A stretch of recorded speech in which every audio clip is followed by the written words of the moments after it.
So let me ask you a question. How are you maintaining any type of normalcy during this time of quarantine?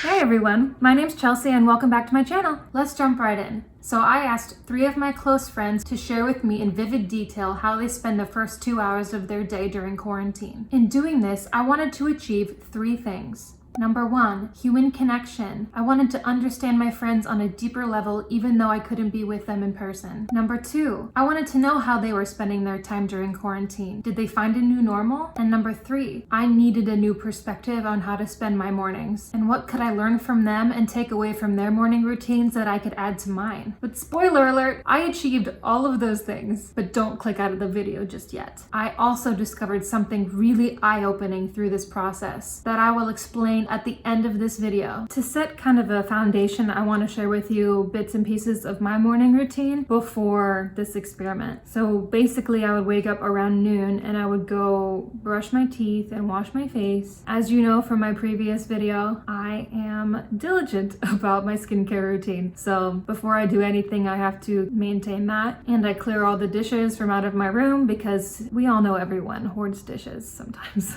And I do all the dishes that are in the sink. Starting off my day with a clean slate and a clean place to be is, I'm finding, very helpful for my mental health. And I like it clean. This next part's my favorite because I love making my coffee. It's an important ritual in my day, and even though I don't really get the effects of just 1 cup of coffee and I'm limiting myself to just 1 cup of coffee a day, I still find that I really just enjoy the ritual of it. And lately I've been really loving avocado toast or just toast with cream cheese and jam, just getting creative with breakfast. Sometimes I fry an egg, but either way it's just some time to myself and to quiet my mind. I usually do that while scrolling on my phone. I turn on Animal Crossing, and frankly, I play that for like an hour to 2 hours. I also watch beauty gurus on YouTube. I don't know, there's just something really calming about it.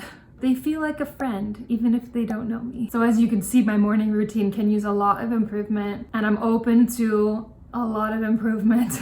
I have thought before that I should at least wake up in the morning if I'm gonna call it a morning routine, but first morning routine I did was my friend Anna. I know Anna from college, and she is a very talented makeup artist, actor, singer, bartender, you name it, and I've looked up to her for a very long time. So I'm gonna put up on the screen an outline of what Anna's morning routine looks like during quarantine. In Anna's description of her morning routine, she states that she sits up immediately after waking up or after her alarm goes off, and I found this extremely helpful when not falling back asleep. Anna's wake up time is between 10 and 11 usually, so I woke up at a solid 10:30 a.m. And the 30-minute designated time for social media, it seems like a lot, but it really isn't. If I'm not conscious of how much I'm scrolling through social media and the news right when I wake up, I could go for an hour and not realize it. It allowed me to not really itch for my phone during the rest of my morning. Next, I immediately went into the shower and just did my normal shower things. There was no specific directions for this part. And after I got out of the shower, I went straight into my skincare and what I wasn't used to, my definition of a full face of makeup and doing my hair. Now, as I mentioned before, Anna is really good at doing makeup and doing hair. So to her, this is creating that type of normalcy. I found that while doing my hair and makeup, which I hadn't done since maybe like 5 weeks prior, it did make me feel normal. Anna did mention to me that if she feels particularly sad or overwhelmed, then she'll take more time to herself to do her hair and her makeup.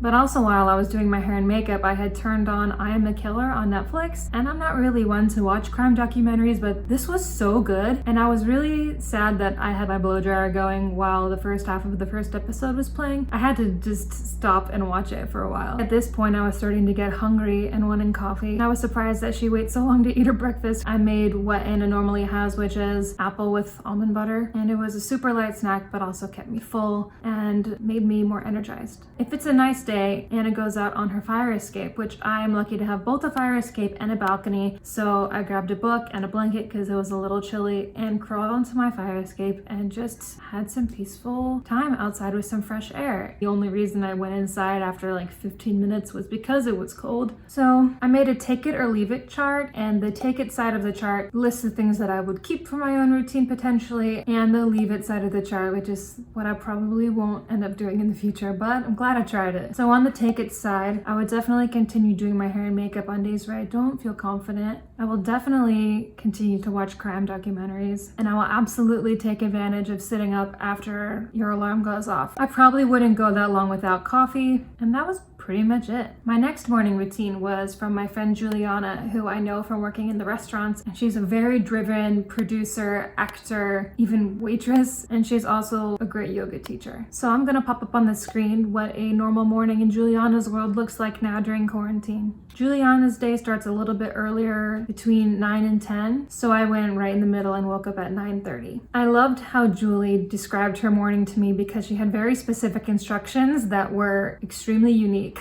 For example, the first thing she does when she rolls out of bed is brush her teeth, but while she's brushing her teeth, she makes coffee at the same time. And she expressed to me how contradicting that is to try and multitask when we have 24 hours of the day to do whatever we want. And perhaps it's just a way of maintaining that normalcy. So while the coffee was brewing, I finished brushing my teeth and I washed my face. It was a rainy day outside, so I did not get to enjoy my cup of coffee on my balcony as specified, but I did look out my window like Ben Platt in Dear Evan Hansen. I didn't through a window.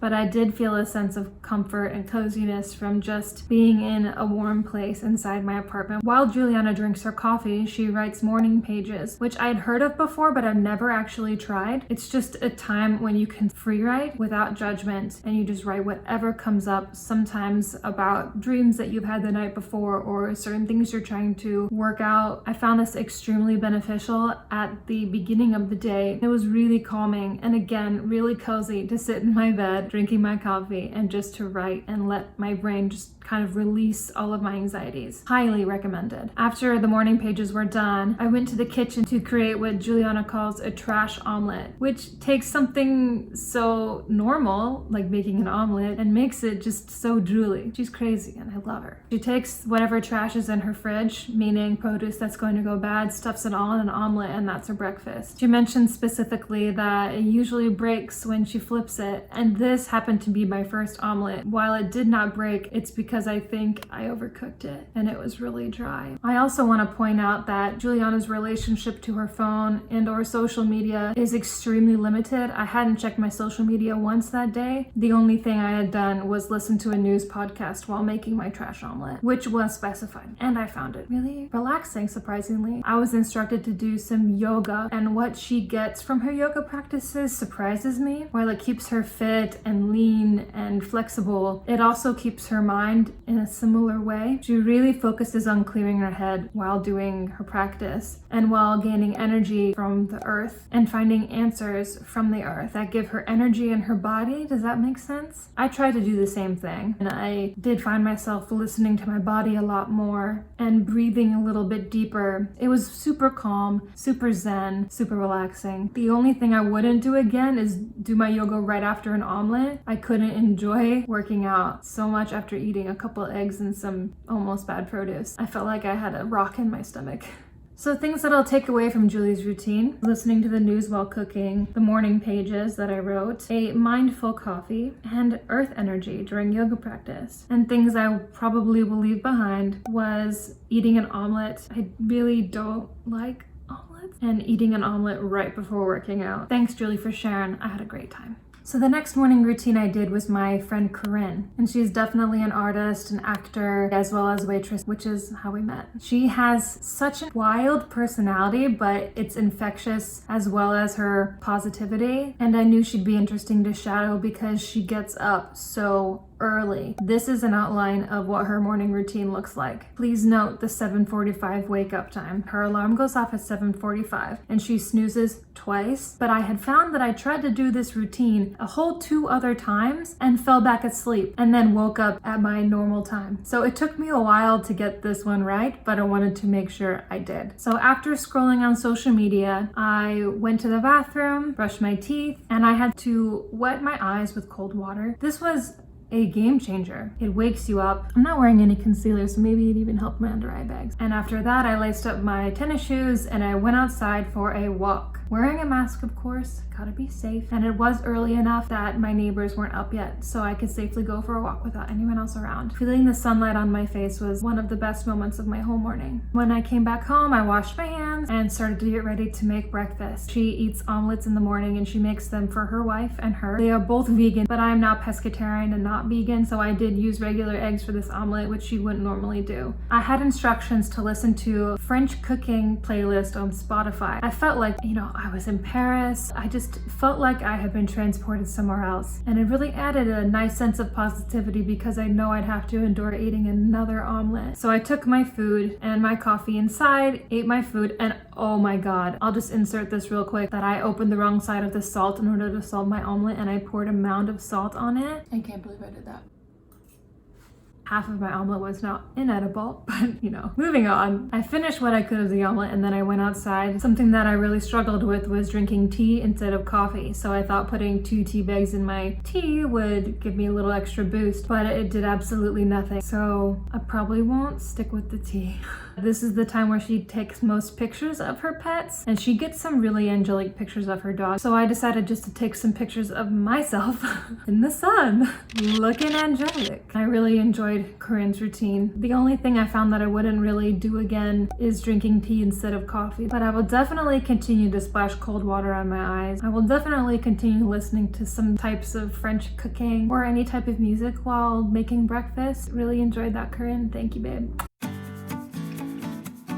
I was excited to do this experiment with my close friends because it made everything seem more attainable and more personal. If they could get out of bed in the morning during a time of quarantine, then so could I. In a way, I also got to see a more human side to them. Morning routines can be a really intimate time for people, so I feel like I got to see a real side to them that I don't normally get to see and experience it for myself. But I do want to touch on one thing. Nearly every person I reached out to do this project made statements about how this was their lazy routine, and I felt that they were possibly nervous that I would judge them for not maintaining this idea of being productive. In general, celebrities and billionaires are the ones that get most of the attention because they have achieved this sense of success. But when you really break it down, being in a pandemic is a traumatic experience, whether you're staying at home or you're an essential worker. It's a serious time that can bring out parts of you that you don't want other people to see or that aren't necessarily pretty. And that's what I was looking for. I don't know about you, but I'm not really interested in seeing people's perfect daily lives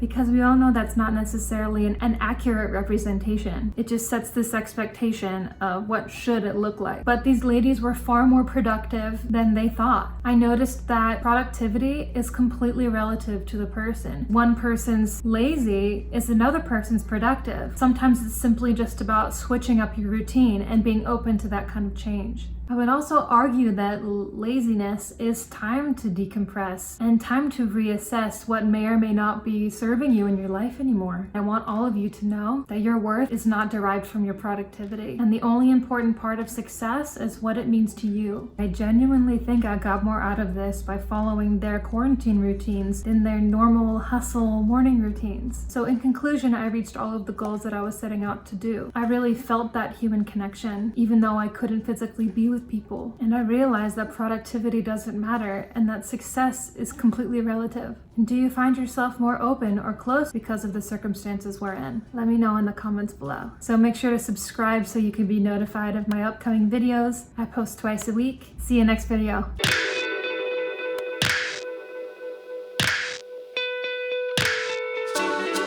Also, can we just admire that my mom made this sweater by hand?